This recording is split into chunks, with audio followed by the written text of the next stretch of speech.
বন্ধুরা সবাই তো বলে যে যে ভিডিও সামনে চলে আসবে কমপ্লিট না দেখে সেই ভিডিওটা তোমরা লাইক কমেন্ট কিচ্ছু করবে না, আগে সম্পূর্ণ দেখবে তারপর। সেটাই করি, যে ভিডিও সামনে চলে আসে সম্পূর্ণ দেখে লাইক কমেন্ট করি। কতগুলো এমন ধরনের ভিডিও আসে, অদ্ভুত ধরনের ভিডিও, কিছুই কাজ করছে না, ভিডিও চালিয়ে রেখে দিয়েছে। কি করছে? হয়তো একটা কাঠের মধ্যে হাতুড়তে তার কাটা মারছে, শুধু এটাই করে যাচ্ছে।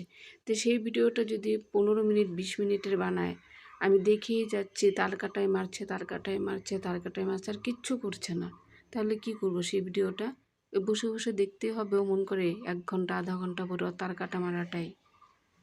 হ্যাঁ, যে ভিডিও চলে আসলে সম্পূর্ণ না দেখে মানে গঠনমূলক কমেন্ট করা যাবে না, ঠিক আছে? সেটা আমি মানছি, কিন্তু সেই ভিডিওগুলো আমরা কি করব যখন চলে আসে কিচ্ছু করে না।